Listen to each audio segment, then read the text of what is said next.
नमस्कार साथियों, स्वागत है आपके अपने प्यारे YouTube channel Ajay academy and motivator में। साथियों, आज हम इस वीडियो में बात करने वाले हैं यूपी पुलिस प्रीवियस ईयर के पेपर का सॉल्यूशन करेंगे, जो कि हिंदी का है। 26 अक्टूबर का जो पेपर है, 26 अक्टूबर 2018 का जो पेपर हुआ था, 2 शिफ्ट में हुआ था।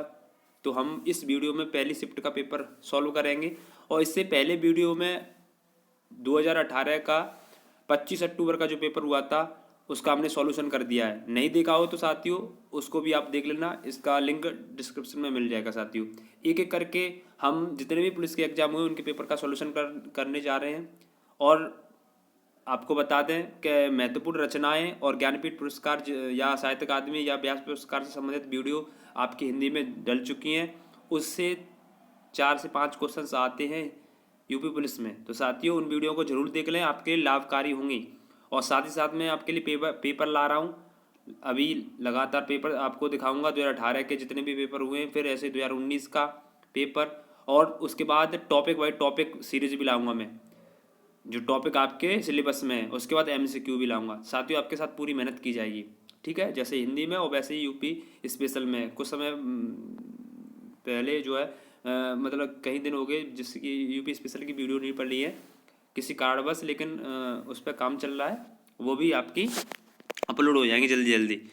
तो साथियों, इस वीडियो में हम किसकी बात करेंगे? UP police paper previous year के जितने भी पेपर हुए हैं उनमें हम 26 अक्टूबर का मॉर्निंग शिफ्ट का पेपर सॉल्व करने जा रहे हैं। ठीक है साथियों, आप देख लें किस तरह का पेपर आया था, क्योंकि तैयारी करने से पहले हमेशा ये जांच लेना चाहिए कि पेपर में क्वेश्चंस किस तरह से बनते हैं। या तैयारी कर रहे हो, टॉपिक पढ़ रहे हो, तो उस टॉपिक में से कैसे कैसे क्वेश्चन बनते हैं। चलिए, तो 2018 26 अक्टूबर मॉर्निंग शिफ्ट।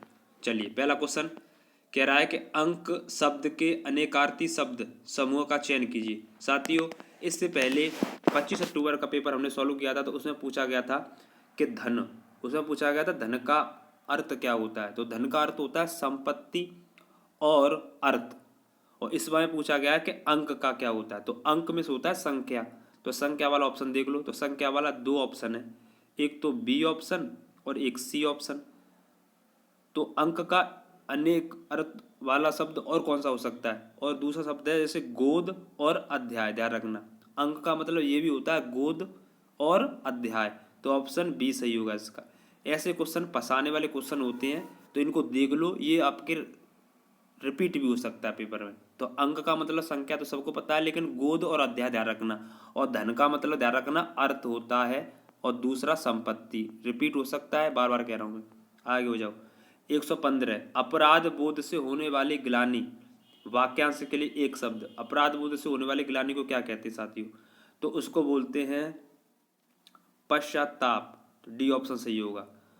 और स्वयं से होने वाली जो खेद होता है, मतलब स्वयं से होने वाली गिलानी, वो उसे होते हैं आत्मग्लानि, स्वयं से। ठीक है, डी ऑप्शन। और अपराध बोध से होने वाले गिलानी को पश्चाताप बोलते हैं। 116 चिर और चीर के अर्थ बताओ, क्या अर्थ होंगे? तो चिर में से होता है प्राचीन और चीर में से होता है वस्त्र। तो देख लो ऑप्शन कहाँ है, प्राचीन। हाँ, डी ऑप्शन है, मतलब प्राचीन या पुराना। चिर माने पुराना या प्राचीन, और चीर माने वस्त्र। तो डी ऑप्शन। ठीक है, आगे बढ़ जाओ। सम उपसर्ग से बना शब्द। सिंपल सा है, सम से। सम प्लस योग, ए ऑप्शन हो गया। और सुकर्म में कौन सा है? सु। चलिए आगे बढ़ जाओ। 118 रंगीला शब्द में किस प्रकार का प्रत्यय है? तो रंग प्लस इला, बड़ी ई आएगी। तो डी ऑप्शन। आगे बढ़ो। 100 हाँ, 18 हो गए। अरे दोबारा आगे चलो, आगे देखें। 119 पे सर्वोदय। सर्वोदय में कौन सी संधि है? तो यानी सूर्य प्लस उदय। सूर्य प्लस उदय तो सर्वोदय, तो यानी गुण संधि। एक चोटी आ रही है इसमें, पहचान है सिंपल सी, एक चोटी आ रही है। अरे क्या हुआ? ठीक है, चलो आगे बढ़ते हैं। तो इसका आंसर ए, गुड़। इसका कह रहा है शुद्ध वाक्य का चयन कीजिए। तो ऑप्शन ए कह रहा है उसका शिमला जाना है। बी कह रहा है उसने शिमला जाना है, सी कह रहा है उससे शिमला जाना है, और डी कह रहा है उससे शिमला जाना है। तो शुद्ध सिंपल सा कह रहा है उससे शिमला जाना है, ये वाला होगा। आगे बढ़ जाओ। इसके बाद आता है 121, कह रहा है सज्जन शब्द में समास है। तो सज्जन यानी सत है जो जन, अर्थात कर्मधारय समास जिसमें विशेषण और विशेष का संबंध होता है। सत है जो जन, सज्जन। 122, वाच्य के कितने वेद होते हैं? वाच्य के वेद बताओ। तो 3 होते हैं, जिसमें कृत्यवाच्य, जिसमें कर्म प्रधान होता है, ध्यान से सुनेंगे। कृत्यवाच्य कर्म प्रधान होता है, जैसे राम ने रावण को मारा। दूसरा कर्मवाच्य, जिसमें कर्म प्रधान होता है, राम के द्वारा रावण को मारा गया। तीसरा भाववाच्य, जिसमें भाव प्रधान होता है, जैसे मुझे उठा नहीं जाता, या उसे पढ़ा नहीं जाता, या उससे चला नहीं जाता, जैसे भाव आते हैं वो भाववाच्य होते हैं। ठीक है, तो 3 प्रकार का होता है। रिवीजन हो रहा है आपका साथ ही साथ। 123, वह दिन भर पढ़ता है। तो रेखांकित पद में अव्यय है, तो यानी दिन भर, इसमें क्या है? तो इसमें निपात है। ठीक है, क्या है? निपात अव्यय में, जिसमें भर आ जाए या भी आ जाए वो सब क्या है? निपात। या ही आ जाए, क्या है? निपात। जैसे राम खाना खाकर ही पढ़ेगा, तो ही जिस पर जोर दिया जा रहा है, भर ही, ऐसे उसको निपात बोलते हैं अव्यय में। आगे अब ये पूछ रहा है कि इस चिन्ह का मतलब क्या होता है? भैया सब जानते हैं, विस्मयादि बोधक होता है। ठीक है, आगे बढ़ जाओ। बाकी सब, क्योंकि एक क्वेश्चन विराम चिन्ह से आता है, बिल्कुल सिंपल। अल्प विराम कम समय के लिए रुका जाता है। ठीक है, पूर्ण विराम डंडा और प्रश्नवाचक, ये है ये। आगे बढ़ जाओ। बाल की खाल निकालना मुहावरे का अर्थ है। ऑप्शन ए बढ़ा चढ़ाकर बात कहना, बी गुण दोष की परख करना, सी बहुत मीन मेघ निकालना, और डी मुश्किल काम को करना। तो बाल की खाल निकालना का अर्थ, तो इसका अर्थ होगा बहुत मीन मेघ निकालना, सी ऑप्शन। आगे बढ़ जाओ। 126, 126 आज के सामने क्या कह रहा है? 4 दिन की चांदनी फिर अंधेरी रात, लोकांक्ति का अर्थ बताओ। तो लोकांक्ति क्या होती है साथियों?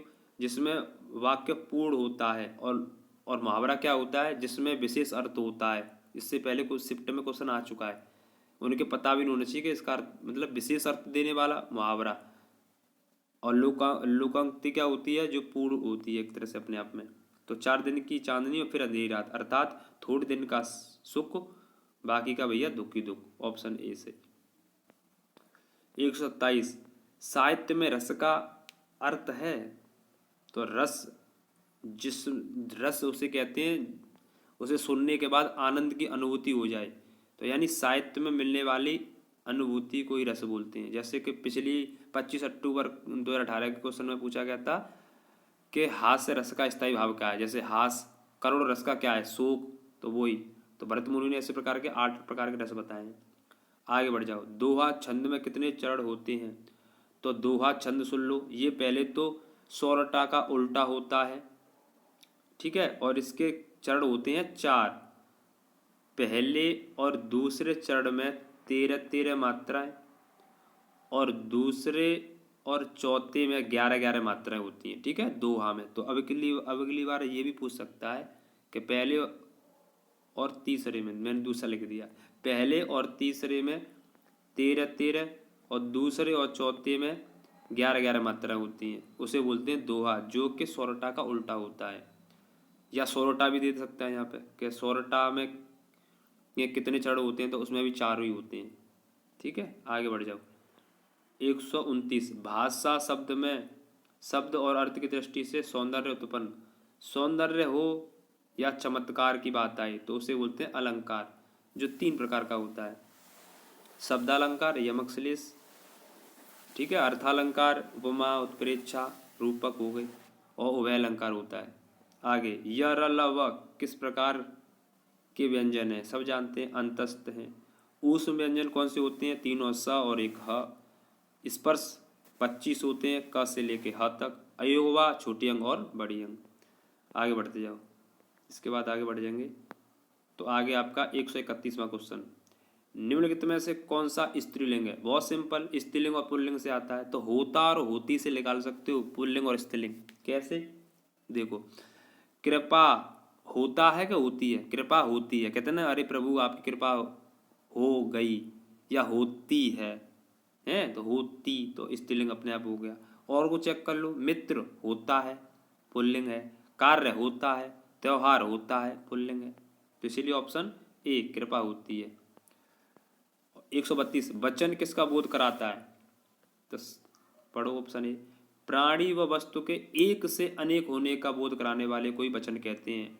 ठीक है, हिंदी में दो प्रकार के होते हैं, एक वचन और बहुवचन। आगे बढ़ जाओ। 133 उसने टेढ़ी चाल चली, वाक्य में कौन सा कारक है? तो उसने टेढ़ी चाल चली, तो कारक, हिंदी में कारक 8 प्रकार के होते हैं, याद करवा दे रहा हूँ, विभक्ति भी याद होनी चाहिए। कर्ता ने, कर्म को, कर्ड से, संप्रदान को या के लिए, कोई भी चीज़ दी जाती है उसके बाद नहीं ली जाती है, उसके लिए को लगता है, और के लिए। अपादान से, अलग हो जाना, जैसे पेड़ से पत्ते का अलग होना। फिर आता है अधिकरण, में और पर विभक्ति आती है, और संबंध में का, की, के, रारी, रे, और अधिकरण उसके बाद आता है संबोधन, हे राम, छी, ऐसे करके। तो 8 प्रकार का होता है। तो उस ने, तो कौन सी व्यक्ति पकड़ेगी? ने, तो पकड़ लो, डी ऑप्शन हो जाएगा, कर्ता कारक। आगे बढ़ जाओ। निम्नलिखित में से किस वाक्य में सर्वनाम का प्रयोग हुआ है? किस में सर्वनाम? तो सर्वनाम भैया कितने प्रकार का होता है? बोलो, 6 प्रकार का। पुरुषवाचक, निश्चयवाचक, अनिश्चयवाचक, निजवाचक, प्रश्नवाचक, ठीक है, और संबंधवाचक, ऐसे करके होता है 6 प्रकार का।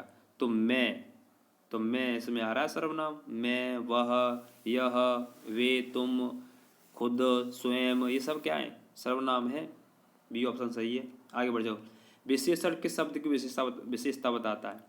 तो विशेषण संज्ञा तथा सर्वनाम की विशेषता बताता है। तो यानी संज्ञा ऑप्शन में है, तो संज्ञा आंसर लगा देंगे।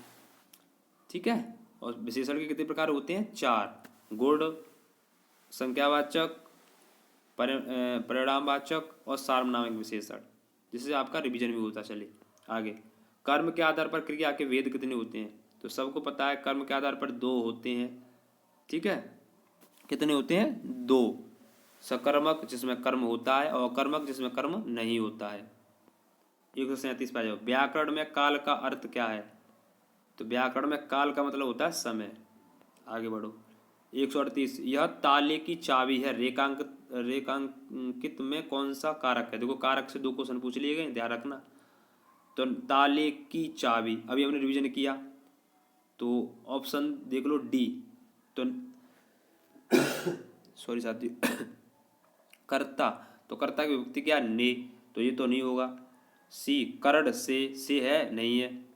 अपादान, अलग हो रहा है कोई चीज़, नहीं। ये कह रहा ताले की चाबी है, तो यानी ए ऑप्शन लग जाएगा इसका, इस हिसाब से। तो ठीक है, आगे बढ़ो। निम्नलिखित में से कौन सा पुल्लिंग है? होता है, होती से निकालो। देखो, भवदिया होती है, दिव्या होती है, साध्वी होती है, और संचालक, किसी स्कूल का संचालक होता है या किसी बिल्डिंग का संचालक, है ना, होता है, तो डी ऑप्शन। 140 निम्नलिखित में से कौन सा शब्द तत्सम है? तत्सम शब्द जो संस्कृत से ज्यों का त्यों आ गए हो। तो शोक, भैया ये तो संस्कृत का शब्द ही है। पृथ्वी भी है और चंद्र भी है, लेकिन परक नहीं है। परक तत्सम शब्द नहीं है, डी ऑप्शन। तो परक क्या शब्द है? तद्भव, किसका? परीक्षा का। क्वेश्चन आ सकता है कि परीक्षा का तत्सम क्या होगा? तो परक होता है। आगे बढ़ो। आगे क्वेश्चन पूछा गया है, निम्नलिखित विकल्प में से सभी का तद्भव शब्द बताओ। तद्भव वाला जोड़ना है। ऑप्शन ए, अग्नि का क्या होता है? आग, तद्भव है। जिह्वा का जीव, तद्भव है। ग्रह का घर, तद्भव है। तो यानी ऑप्शन ए हमारा सही है, तद्भव पूछा है। आगे बढ़ जाओ। 142 पे किस विकल्प में सभी शब्द, हाँ ये तो हो गया। हाँ, आगे 42 पे दिए गए विकल्पों में से कौन सा विकल्प दूध का पर्यायवाची नहीं है? तो देखो, दूध को दुग्ध भी बोलते हैं, पेय भी बोलते हैं, और गौ का रस भी बोलते हैं, लेकिन अमीय नहीं है। अमीय ये किसका है? अमृत का। अमृत का अमीय, पीयूष, सुधा, ठीक है, वो अलग है। इसलिए डी ऑप्शन। 143 सापेक्ष का विलोम क्या होगा? निरपेक्ष। आगे बढ़ जाओ। 144 क्योंकि तुम ऐसे रीतकाल के कवि हैं, रीतकाल के कवि पूछे गए ध्यान रखो, तो ऑप्शन देख लो। तुलसीदास, कबीरदास और सूरदास, तीनों के तीनों किसके हैं? भक्ति काल के हैं। ये सारी रचना मैंने करवा दी, एक बार दोबारा से रिवीजन करवा दे रहा हूँ। मैंने सभी रचनाएं करवा दी, महत्वपूर्ण जितने ऐसे क्वेश्चन बनते हैं पुलिस में 3-4, उनकी 5-6 वीडियो बन चुकी हैं और उनके नीचे एमसीक्यू भी डाल दिए गए प्रीवियस ईयर के जितने पुलिस में आए हैं। तो साथ ही उन वीडियो को जरूर देख लें, आपके लिए बहुत शानदार क्लास थी वो। अगर आपने नोट्स बना लिए हैं तो आपका रिवीजन हो जाएगा, वहाँ एमसीक्यू देख लेना, और नहीं बनाए तो बना लेना। और उसके बाद ज्ञानपीठ की, साहित्य अकादमी पुरस्कार, व्यास पुरस्कार सारे एक ही वीडियो में ला दिए, और सारे क्वेश्चंस भी आपके लिए बहुत फ़ायदा है भाई। उस वीडियो को भी लो, प्रॉफिट होगा तुम्हारा, वहाँ से क्वेश्चन बनेंगे। तो कहने का अर्थ है रीत काले कवि पूछे हैं, तो तुलसी, कबीर और सूर्य भक्ति काल के हैं। तो अलग छटेगे कौन से? कवि वृंद। ये कवि वृंद जो है, ये जो है रीत काल के कवि हैं। ठीक है, आगे बढ़ जाओ। कामायनी के रचनाकार कौन है? तो कामायनी महाकाव्य है, जो कि किने लिखा है? जयशंकर प्रसाद जी ने। ध्यान रखना, प्रसिद्ध है। 1936 में इसकी रचना की, और 15 इसके वो हैं सर। निराला, सूर्यकांत त्रिपाठी निराला, प्रिय प्रवास और बेदी वनवास इनकी महत्वपूर्ण रचना है। पंत, चिदम्बरा, ज्ञानपीठ मिला 1968 में। महादेव वर्मा, आधुनिक युग की मीरा, इनकी तो निरी है। अतीत के चलचित्र, पत्रिका साथी, दीपशिका और निहारिका पहली है इनकी। और इसके बाद में नीरजा हुई, मेरा परिवार हुआ, सांदे गीत हो गई। महादेव वर्मा से हर बार क्वेश्चन पूछता है, जिन्हें भारतीय पुरस्कार भी मिला था महादेव वर्मा को। और एक सबसे इम्पोर्टेंट यामा गाड़ी इन्हीं की है, यामा रचना मतलब, जिस पर ज्ञानपीठ मिला था। ऐसी पहली कवियत्री थी 1982 में। देखो मैंने रिवीजन भी करा दिया यहाँ पर, जिन बच्चों ने पढ़ाई की होगी उनका रिवीजन भी हो गया होगा। जिन्होंने कहीं नहीं अभी पढ़ाई की है, नहीं रचना के बारे में उन्हें प्रॉब्लम हो रही है, तो चुपचाप इसी चैनल पर है, वहाँ जाइए और वहाँ क्लास लीजिए, फिर देखो अपने आप को चमक बनाओ। अब आगे बढ़ जाओ। 145 से 49 तक पैसेज दिया गया है, गद्यांश पढ़ करके आंसर देना है। मैंने पहली वीडियो में भी बताया था, इसमें फिर बता दे रहा हूँ। पैसेज पढ़ने का तरीका, क्वेश्चन सॉल्व करने का तरीका ये होता है कि पहले क्वेश्चन की रीडिंग कर लो, उसके बाद फिर पैसेज पढ़ो, तुरंत आंसर बन जाएगा। क्वेश्चन कह रहा है, कविता का मर्मज्ञ तथा रसिक कौन हो सकता है? अच्छा, कविता का मर्मज्ञ और रसिक पूछ रहा है। अच्छा, और पुष्प का सौंदर्य किस में है? पुष्प का सौंदर्य किस में है? अच्छा, ये भी है। आगे बढ़ो। अच्छा गुरु अपने शिष्य में क्या देखता है? अच्छा, 49 में पत शब्द का उचित समानार्थी क्या है? ये तो वैसे भी हो जाएगा। तो कहने का था 3 की रीडिंग कर ली हमने। अच्छा गुरु अपने शिष्य में क्या देखता है, ये देखना है हमें। पुष्प का सौंदर्य किस में है, ये देखना है। और कविता का मर्मज्ञ तथा रसिक कौन हो सकता है? चलो अब पढ़ो, आगे पढ़िए भैया एक एक करके। कविता के मर्मज्ञ और रसिक स्वयं कवि से अधिक महान होते हैं। संगीत के पागल सुनने वाले ही स्वयं संगीतकारक से अधिक। एक सेकंड, थोड़ा लाइन बन जाती है, दोबारा से पढ़ दे रहा हूँ। कविता के मर्मज्ञ और रसिक स्वयं कवि से अधिक महान होते हैं।